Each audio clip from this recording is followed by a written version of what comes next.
Bonsoir à tous, bienvenue dans le 7-8 journal de TV78, une édition pour faire le tour de l'actualité locale et régionale. Tout de suite les titres de ce mardi 2 avril. 3 bus électriques à Saint-Quentin en Yvelines, ils sont en circulation depuis hier sur le réseau Skibus dans le secteur de Morpas et Lancourt. Ce sont les premiers véhicules du genre à être mis en place en Grande Couronne par Île-de-France Mobilité et le groupe RATP, une volonté d'aller vers des transports plus écologiques. Toute cette semaine, la rédaction de TV78 se penche sur l'Union européenne. Le scrutin pour désigner ses députés se tient le 26 mai prochain. Après les enjeux des élections hier, focus ce soir sur les candidats en France. Une quinzaine de listes s'est déjà déclarée et d'autres pourraient suivre. Et puis la biennale d'architecture et de paysage sera organisée à Versailles, une première édition qui se déroulera du 4 mai au 13 juillet dans la Cité Royale. Au programme, série de conférences, d'expositions sur les enjeux de la ville de demain. Une conférence de presse se tenait ce matin à Paris pour présenter l'événement. Deux invités également en plateau, le président du parc naturel régional de la Haute-Vallée de Chevreuse, Yves Vandeval. Le PNR vient de lancer l'Aiguillage, un lieu pour favoriser notamment les modes de transport alternatifs. Et nous parlerons également de Tous à Lille, un événement de portes ouvertes à l'île de loisirs de Saint-Quentin en Yvelines ce week-end avec Guillaume Durand. Mais avant de développer ces titres, la visite ce matin de 2 membres du gouvernement dans les Yvelines, la secrétaire d'État aux personnes handicapées Sophie Cluzel et son homologue à la protection de l'enfance Adrien Taquet étaient au centre hospitalier de Versailles André Mignot. Déplacement dans le cadre de la journée mondiale de l'autisme, l'établissement est équipé d'un dispositif d'intervention précoce en autisme. Le gouvernement, lui, vient de mettre en place la plateforme Autisme Info Service pour mieux informer et orienter les familles ainsi que leur entourage. Vous les avez peut-être aperçus ou même déjà empruntés. 3 nouveaux bus 100% électriques ont été mis en circulation dès hier à Saint-Quentin en Yvelines. Ils ont un design plus moderne et sont silencieux. Les premiers véhicules du genre en Grande Couronne francilienne. Marilène Yapichino vous emmène à bord. 3 nouveaux bus avec des sièges bleus pour les places traditionnelles, rouges pour celles réservées aux personnes prioritaires, des lampes à LED et même des ports USB. Île-de-France Mobilité et la RATP présentaient les véhicules vendredi 29 mars. Voilà, donc voilà la prise de charge. Donc là, vous branchez le bus comme une voiture. Plus que leur design extérieur, la nouveauté vient surtout de ce qu'ils ont sous le capot. Des batteries. Les bus du constructeur français sont 100% électriques. Nous rentrons aujourd'hui dans une nouvelle ère de transition énergétique et de véhicules propres. Et c'est là pour nous l'occasion de rentrer dans cette nouvelle ère, aussi d'apprendre ces matériels roulants qui sont nouveaux, une nouvelle technologie, et d'en profiter pour que nos conducteurs s'adaptent à cette nouvelle technologie. Aujourd'hui, on a des véhicules électriques qui arrivent. On va avoir une expérimentation sur des bus à hydrogène dans quelques mois. Et donc, c'est important parce qu'on ne peut pas continuer en Île-de-France à tourner avec des véhicules diesel tout le temps. 250 km d'autonomie pour des bus qui circulent en moyenne entre 180 et 220 km par jour. Ils seront rechargés au dépôt chaque soir. Les chauffeurs apprennent dès à présent à pratiquer une conduite économique. Et en bleu, vous récupérez l'énergie, vous rechargez les batteries. Vert, vous avez une conduite économique. Orange et rouge, vous tirez sur les batteries. Ces 3 bus sont les premiers du réseau Île-de-France à être mis en circulation. De 12 mètres de long, ils peuvent accueillir 85 voyageurs. C'est un honneur pour Saint-Quentin que la région, qui a financé l'intégralité de ces bus, les mette à disposition en premier de Saint-Quentin en Yvelines. La région Île-de-France a pour ambition d'équiper 100% du territoire en véhicules propres d'ici 2030. Des modes de transport alternatifs, ce lieu a notamment pour objectif de les promouvoir. L'Aiguillage a été inauguré samedi dernier à Saint-Rémy-les-Chevreuses, tout près de la gare RERB. Pour en parler, Yves Vandeval, bonsoir. Bonsoir. Vous êtes le président du parc naturel régional de la Haute-Vallée de Chevreuse, dont fait partie justement Saint-Rémy-les-Chevreuses. 53 communes en tout composent ce territoire à cheval sur les Yvelines et l'Essonne. Et l'Aiguillage, c'est à la fois un office du patrimoine, du tourisme, mais aussi un pôle de l'écomobilité. Pourquoi le fallait-il absolument, cet équipement pour le parc ? C'est l'une des missions des parcs naturels régionaux. On a un très très beau territoire, on est en bonne partie financé par la région, qui représente plus de la moitié de nos ressources.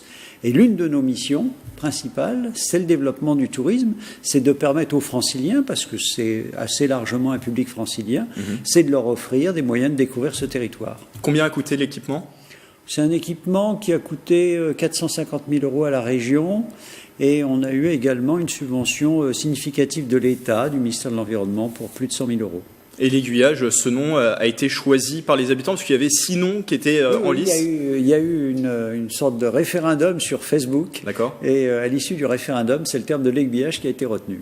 Alors pour le pôle écomobilité, il y a des locations de vélos, notamment assistance électrique, qui sont proposées sur place, un garage également pour ces vélos, un atelier de réparation et aussi la possibilité de louer des véhicules électriques, des petites Renault Twizy. Vous le disiez, ça fait partie des missions du parc de promouvoir ce type de transport alternatif, préserver aussi finalement le patrimoine, préserver l'environnement aussi. Oui, on avait l'an dernier, on a signé un nouveau contrat entre le parc naturel régional et la région Île-de-France et on nous a demandé de faire un effort important sur le développement des nouvelles formes de mobilité. On faisait depuis longtemps, déjà on avançait sur tout ce qui était réseau doux, mais ce n'était pas suffisant, donc là on va beaucoup plus loin. Donc effectivement, cette maison de l'écomobilité, elle est située juste à côté de la gare du RER, qui est la principale porte d'entrée, l'une des principales portes d'entrée du parc. On est à 45 minutes du centre de Paris. Et c'était une opportunité à saisir que cette ancienne maison de garde-barrière qui n'était plus utilisée, qui n'avait plus d'usage. Donc c'était l'occasion à la fois d'en faire un office de tourisme, mais surtout en même temps de promouvoir des mobilités douces pour découvrir le territoire. On a fait appel à un délégataire parce que c'est pas notre métier de louer des vélos. Donc on a une petite entreprise privée qui, à l'issue d'une mise en concurrence, va assurer ce service. Et qu'à côté, on a un office de tourisme. Et derrière, on est en train de développer les voies douces qui vont permettre aux gens et également les itinéraires que l'on mettra sur notre site internet pour découvrir ce parc en vélo. Vous le disiez, c'est un lieu stratégique. On est tout proche de ce terminus de la ligne B du RER et c'est le lieu de départ de plusieurs voies douces, c'est ça, voies douces stratégiques. Il existe déjà depuis de longues années une liaison que nous allons d'ailleurs rénover qui permet de rejoindre par exemple directement le Ménil-Saint-Denis. Donc ça c'est assez intéressant.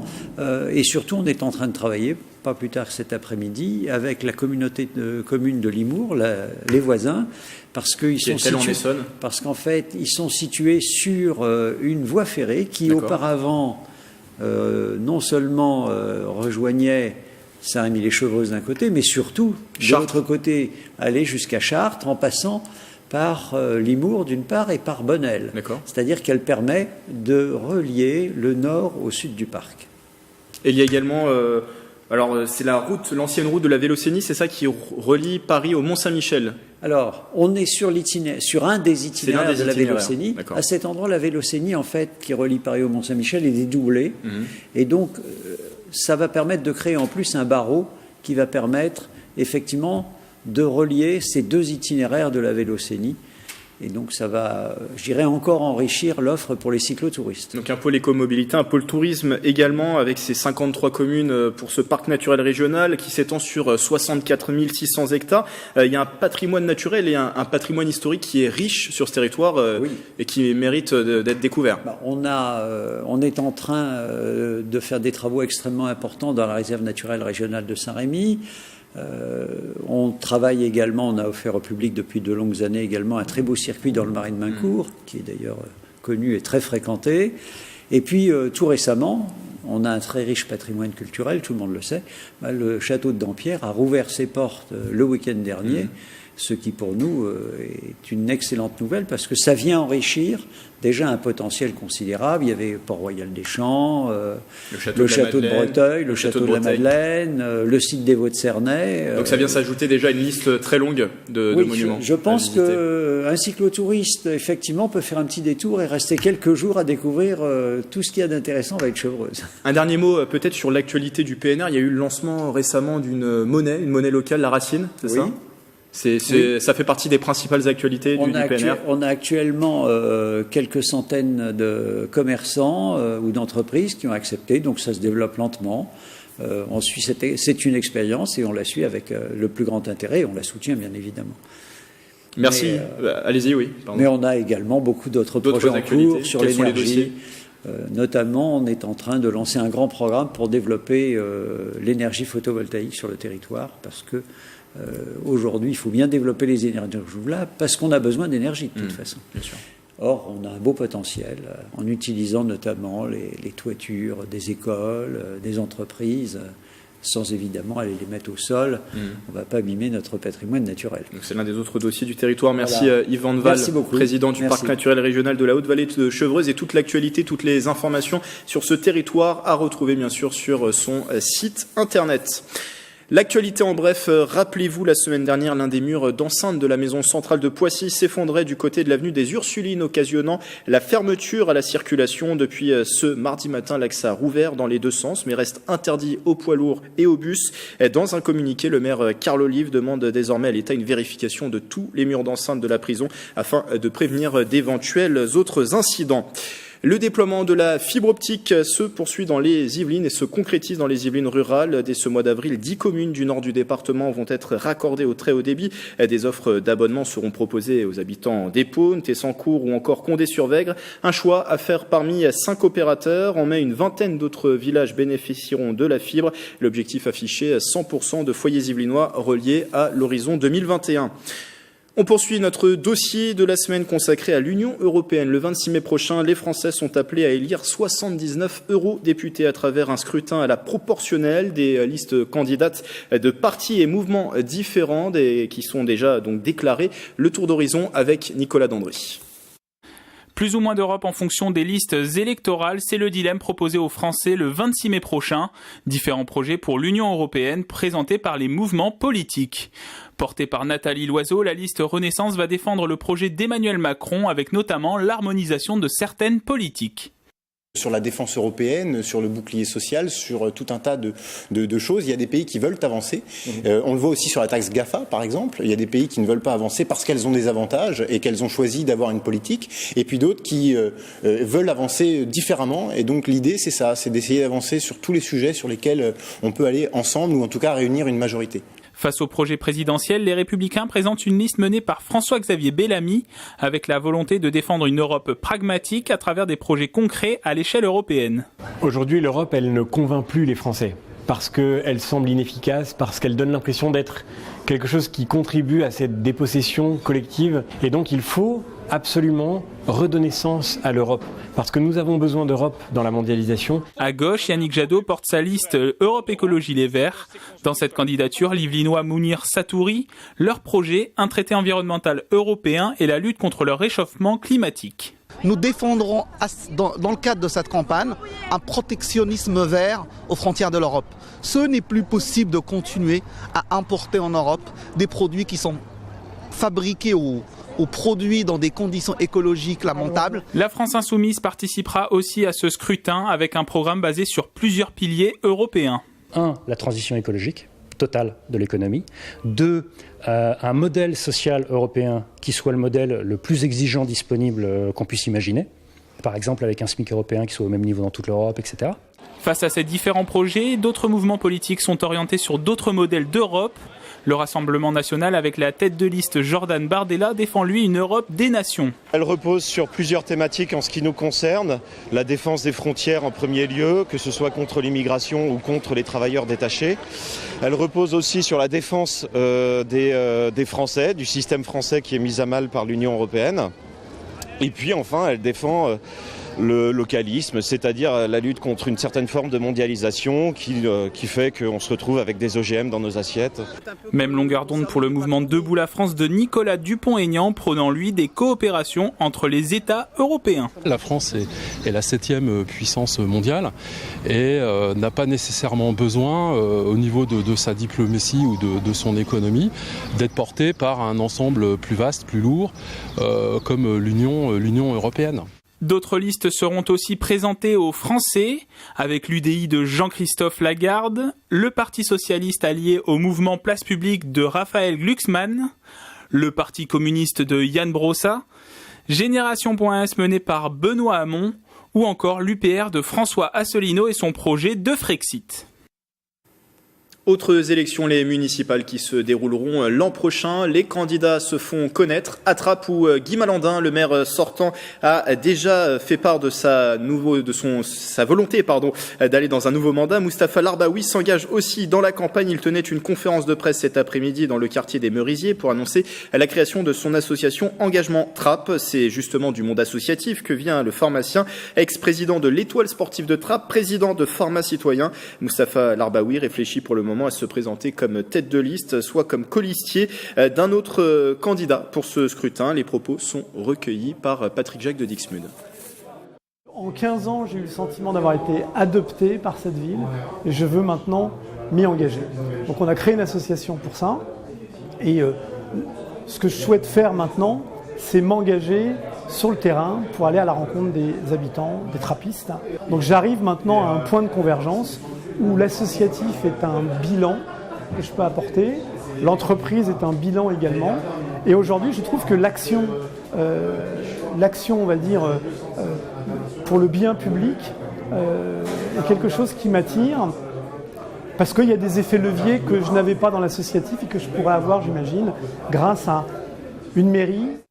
C'est une première. Le 4 mai prochain, la ville de Versailles accueillera la biennale d'architecture et de paysage de la région Île-de-France. Une manifestation où se mêlera débats, rencontres et expositions aux quatre coins de la cité royale. La présentation avait lieu ce matin à Paris. Aurélie Ronze était sur place. BAP, 3 lettres pour découvrir l'architecture à travers des lieux de patrimoine, des colloques ou encore des expositions. La première biennale d'architecture et de paysage de la région Île-de-France ouvrira ses portes le 4 mai prochain à Versailles. Un moment de réflexion autour de ce thème, l'homme, la ville et la nature. La grande interrogation aujourd'hui du moment en termes d'urbanisme, c'est le mariage entre la nature et l'urbain. Et ça, c'est devenu une question prioritaire compte tenu de la préoccupation écologique. Et donc, tous les architectes, tous les urbanistes pensent différemment depuis le début de ce nouveau millénaire et ont mis la préoccupation environnementale au cœur de leurs travaux. Durant 71 jours, le public pourra notamment découvrir 6 expositions réparties sur plusieurs lieux, au château de Versailles, au potager du Roi, dans les écoles nationales supérieures d'architecture et du paysage. Le choix de la cité royale pour accueillir cette biennale s'est presque imposé de lui-même. La mettre ici, dans cette école d'architecture, dans cette école du paysage, dans cette avenue de Paris, où il y aura une extraordinaire exposition photo, la relier au château de Versailles, au potager du Roi, ça faisait du sens. Et puis, évidemment, nous avons à Versailles des centaines de milliers de touristes, ce qui fait des centaines de milliers de visiteurs potentiels pour la biennale. Lors de ce rendez-vous, le public pourra également découvrir les projets et les ambitions du Grand Paris Express lors d'une exposition au sein de l'ancienne Poste.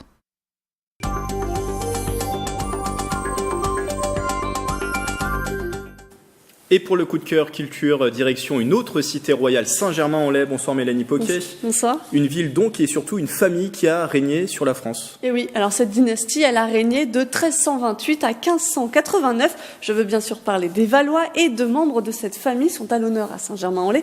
Henri II et Marguerite de Valois, tous les deux sont nés dans la cité yvelinoise qui leur rend hommage. Alors pour le père, Henri II, direction le château. Le musée d'archéologie nationale lui consacre une exposition à l'occasion du 500e anniversaire de sa naissance. Pour rappel, Henri II est le deuxième fils de François Ier. Il n'était pas destiné à régner, mais son frère François décède en 1536. Il devient donc dauphin pour accéder au trône en 1547. Il sera roi durant une douzaine d'années. Écoutez ce que vous allez pouvoir découvrir dans cette exposition.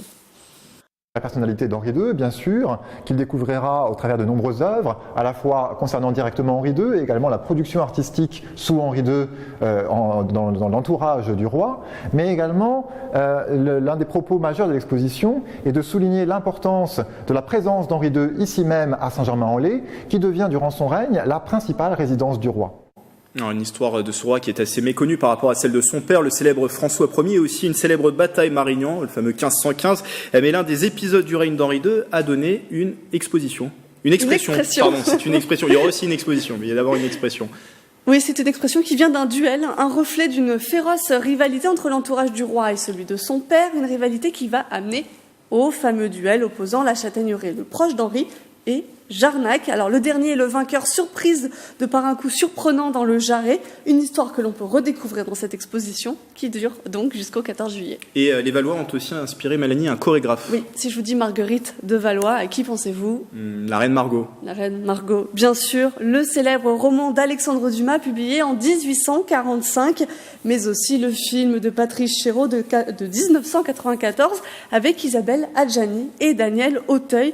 Marguerite de Valois inspire. Alors le chorégraphe dont vous parliez tout à l'heure, Grégory, c'est Régis Obadia. Sa dernière création se nomme sobrement Reine Margot, une pièce d'un peu plus d'une heure. Régis Obadia l'a créée à la demande du directeur du théâtre Alexandre Dumas qui fête cette année ses 30 ans. L'histoire de Margot est dure et violente. Rappelez-vous vos cours d'histoire. Marguerite épouse Henri de Navarre, Henri IV, quelques jours avant la Saint-Barthélemy, et le chorégraphe, lui, a choisi surtout de faire parler les émotions. On est dans la danse contemporaine, donc c'est une narration, mais c'est pas une narration classique. Donc il y a, par moments, je pense que les gens vont reconnaître les personnages, par moments ils incarnent un caractère, un personnage entre guillemets, et à d'autres moments ils sont plus abstraits, et c'est le langage, c'est la danse qui parle. Alors la première de Reine Margot, c'est le 11 avril prochain au théâtre Alexandre Dumas, et c'est à 20h45. Et pas besoin d'attendre autant pour retrouver Mélanie Poquet et son émission le 7-8 Culture, puisque c'est après ce journal. Merci Mélanie. On va refermer d'ailleurs cette édition avec mon autre invité Guillaume Durand. Bonsoir. Bonsoir. Vous êtes le responsable événementiel de l'île de loisirs de Saint-Quentin en Yvelines, le site qui organise le week-end prochain Tous à Lille, 2 jours de portes ouvertes pour redécouvrir les activités à faire sur place. Des animations spéciales sont également prévues. C'est la 3e édition de cet événement. C'est intéressant pour vous de proposer chaque année une redécouverte des activités possibles à faire à l'île de loisirs.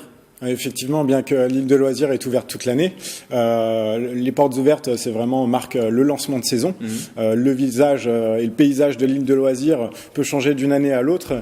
Il est important pour nous de faire redécouvrir et découvrir cette île de loisirs à tous. Vous le disiez, le lancement de saison, là on va rentrer dans la saison estivale, on rentre dans la saison estivale ? C'est ça, c'est à partir de maintenant où vraiment l'ensemble des activités sont ouvertes et effectivement la saison estivale va commencer rapidement.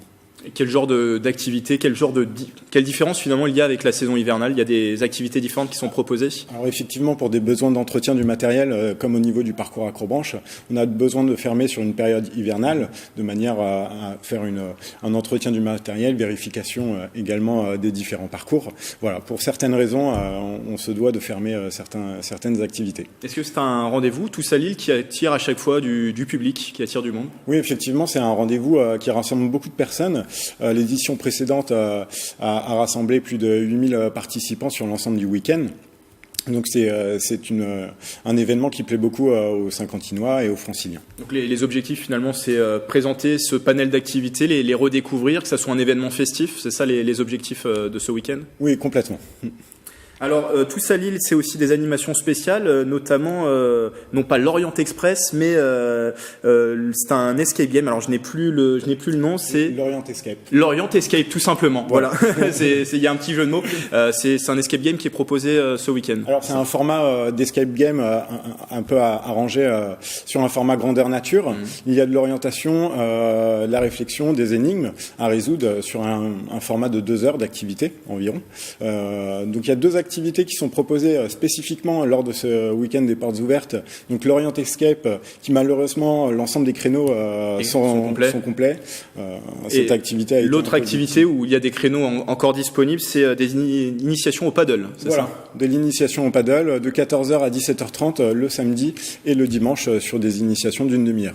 Et c'est aussi l'occasion de pouvoir faire du paddle sur un site assez intéressant qui est le plus grand plan d'eau d'Île-de-France, cet étang de l'île de loisirs. Effectivement, ça permet de découvrir l'île de loisirs sous un autre angle depuis l'étang et sur l'étang de l'île de loisirs. Alors en plus de ces 2 activités, il y a aussi un village accueil-activité qui sera proposé au cœur du parc Promenade. Qu'est-ce qu'on pourra y retrouver dans ce village ? Alors c'est déjà un point d'accueil et d'information pour l'ensemble des usagers qui viendront sur l'île de loisirs. Des activités également gratuites seront proposées, comme de l'initiation au disque golf, avec un parcours de 8 paniers. Il y en aura notamment un practice qui sera mis en place par Blue Green, le golf régional qui est déjà présent sur l'île de loisirs. Également l'initiation à de la trottinette électrique. Et enfin, des tours en calèche également. Alors la saison estivale qui débute, c'est aussi le retour de certaines animations, certaines activités. Par exemple, le Benji Éjection qui revient, c'est ça a été un succès en 2018. Ça revient cette année à l'île de loisirs. Effectivement, cette activité a été reconduite et vous pourrez la découvrir lors de ce lancement de saison avec l'ouverture du parcours Acrobranche. Et notamment, on met en place des offres commerciales tout le long de ce week-end avec les entrées gratuites au niveau de l'île de loisirs, au niveau des véhicules et au niveau des offres commerciales également sur certaines activités. Une place achetée, une place offerte. Et on retrouve bien sûr toutes les informations sur le site de l'île de loisirs de Saint-Quentin en Yvelines. Merci Guillaume Durand d'être passé sur ce plateau responsable événementiel pour cette île de loisirs de Saint-Quentin en Yvelines. Le 7-8 journal touche à sa fin. Ces reportages, l'édition complète à retrouver bien sûr sur notre site internet et notre application mobile. Belle soirée avec TV78.